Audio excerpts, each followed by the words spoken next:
कोकणात जाणाऱ्या गणेश भक्तांना यानंतर दिलासा देणारी बातमी।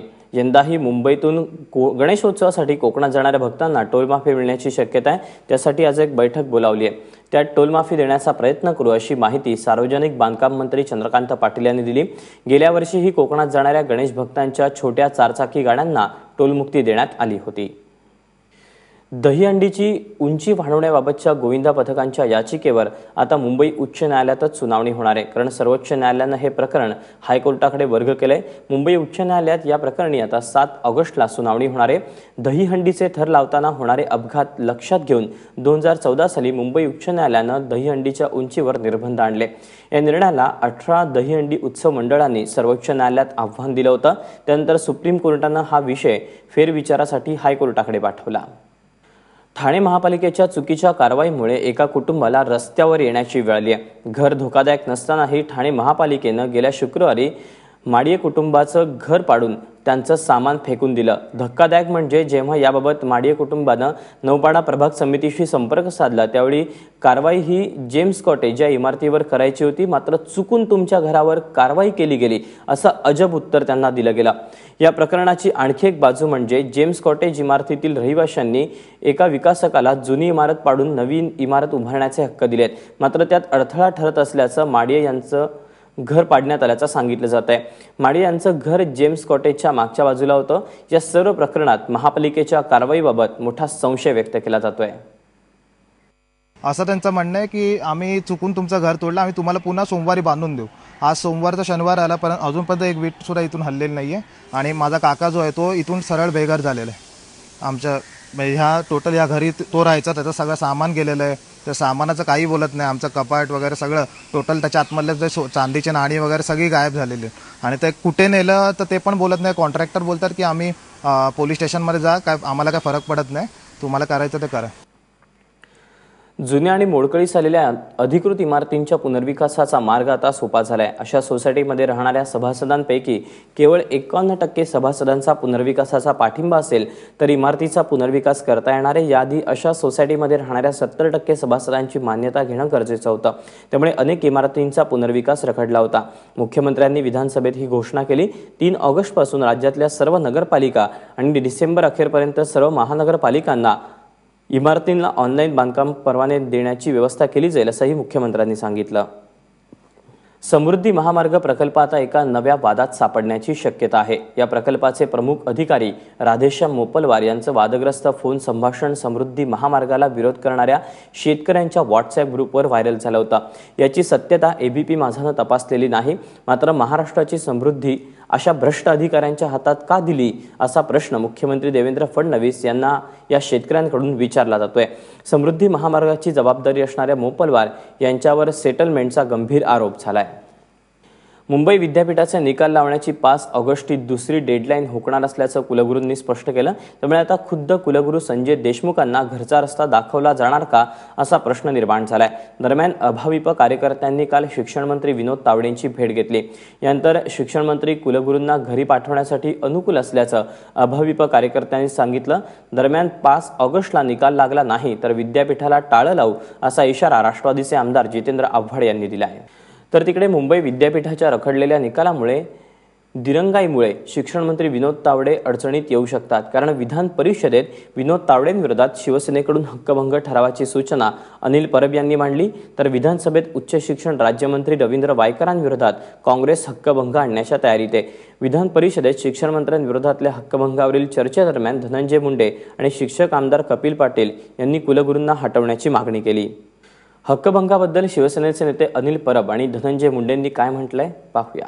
मी महाराष्ट्र विधान परिषद नियम 240 अन्वये माननीय शालेय शिक्षण व उच्चतंत्र शिक्षण मंत्री श्री विनोदजी तावडे यांच्या विरोधात विशेष हक्कभंगाची सूचना देते।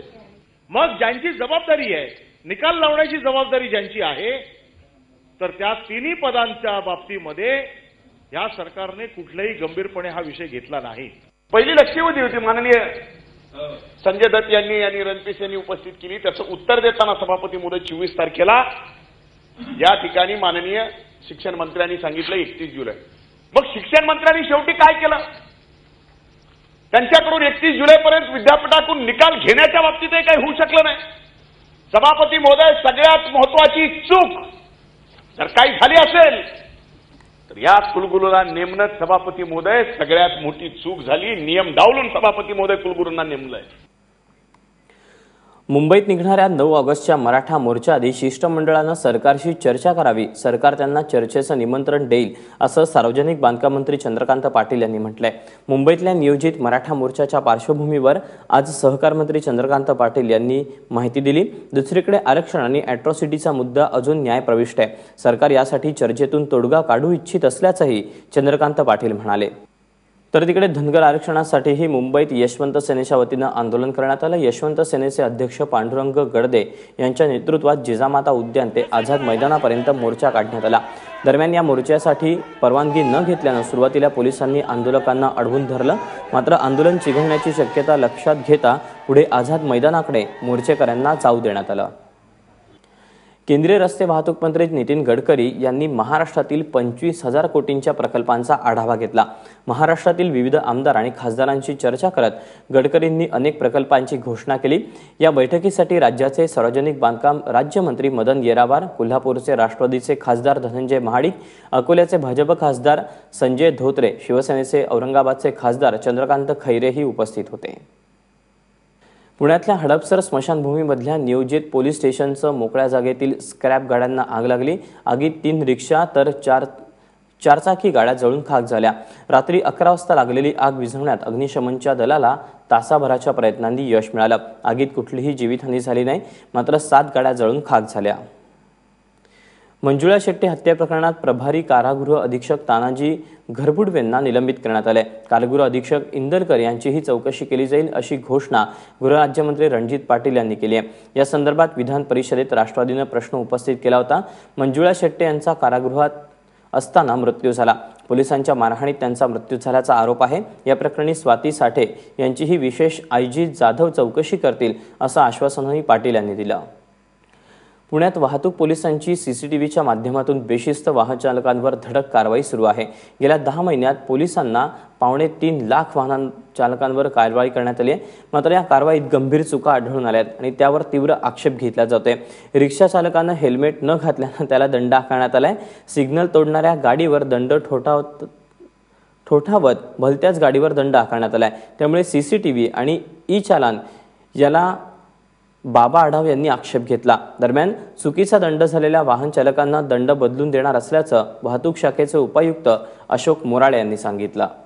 ब्ल्यू व्हेल या जीवघेण्या गेमवरून विधानसभेत चर्चा झाली. ब्ल्यू व्हेल गेमच्या नादात अंधेरीत एका चिमुरड्यानं इमारतीवरून उडी मारून आत्महत्या केली होती. या घटनेची चौकशी करू आणि हा खेळ कसा थांबवता येईल यासाठी केंद्राशी चर्चा करू, असं मुख्यमंत्र्यांनी विधानसभेत म्हटलं. ब्ल्यू व्हेल गेम संदर्भात विधानसभेत राष्ट्रवादीचे नेते अजित पवारांनी प्रश्न उपस्थित केला. त्याला मुख्यमंत्र्यांनी उत्तर दिलं. नवी मुंबईतल्या पाम बीच जवळच्या झाडीत ज्या तरुणीचा मृतदेह आढळला होता तिची हत्या ही एकतर्फी प्रेमातून झाल्याचं पुढे येत आहे. या प्रकरणी पोलिसांनी 20 वर्षीय आरोपी इम्रान सलमानीला अटक केली आहे. मरियम शेख असं या मयत तरुणीचं नाव असून ती सीवूड्समधील सलूनमध्ये काम करत होती. पोलिसांनी सलूनमधील सीसीटीव्ही फुटेजमध्ये आरोपीच्या संशयास्पद हालचाली दिसून आल्या. हत्येनंतर पोलिसांनी त्याला करावे गावातून अटक केली. पोलिसांच्या माहितीप्रमाणे मयत तरुणीसोबत त्याचे एकतर्फी प्रेमसंबंध होते. तिच्यासोबत लग्न करण्यासाठी तो आग्रही होता.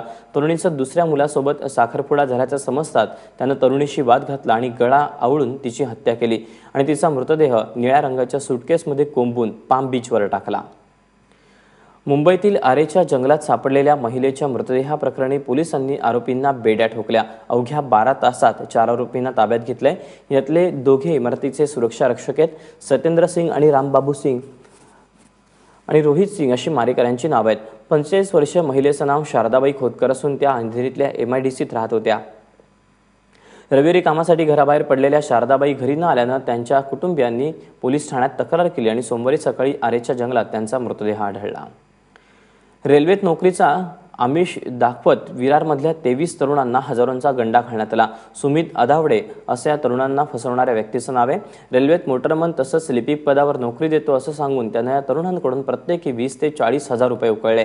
पण बरेच दिवस उलटल्यानंतरही नोकरी मिळत नसल्यानं या तरुणांना आपली फसवणूक झाल्याचं लक्षात आलं. त्यानंतर त्यांनी विरार पोलीस ठाण्यात तक्रार दाखल केली. सध्या पोलीस या प्रकरणाचा तपास करतायत. यानंतर बातमी पुण्याहून.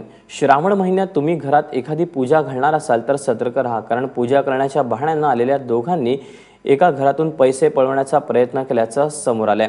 विपेवाडीतल्या एका सोसायटीत काल रात्री पुजाऱ्याच्या वेशात 2 जण शिरले. सोसायटीतल्या लोकांकडून त्यांनी दान दक्षिणाही गोळा केली. त्यानंतर एका वृद्ध महिलेच्या घरात दोघे पूजेच्या बहाण्यानं शिरले. घरात वृद्ध महिला एकटीच असल्याचं पाहून दोघांनी त्यांची पर्स घेऊन पळ काढला. मात्र वृद्ध आजीनं आरडाओरडा केल्यानं ते पर्स टाकून पसार झाले. मुंबईतल्या एका प्रदर्शनातून महागडा हिरा चोरणाऱ्या 2 चीनी चोरांना मुंबई पोलिसांनी अटक केली. हिरा चोरून झाल्यानंतर हे दोघं चोर चीनमध्ये जाण्याच्या तयारीत होते. मात्र त्याआधीच छत्रपती शिवाजी विमानतळावर त्यांना अटक केली गेली. पोलिसांनी त्यांच्याकडून चोरी झालेल्या हिऱ्यासह 2 खोटे हिरे आणि पासपोर्ट जप्त केलाय. चोरी झालेल्या हिऱ्याची किंमत 34 लाख इतकी आहे. काल गोरेगावात नेस्को प्रदर्शन सेंटरमधून हा हिरा चोरीला गेला होता. मुंबई महापालिकेच्या इमारतीला 124 वर्ष झाल्यानिमित्तानं काल सायंकाळी आकर्षक रोषणाई करण्यात आली. या शतकोत्तर रौप्य महोत्सवाचं उद्घाटन उद्धव ठाकरे यांच्या हस्ते झालं. यावेळी त्यांचा संपूर्ण परिवार उपस्थित होता.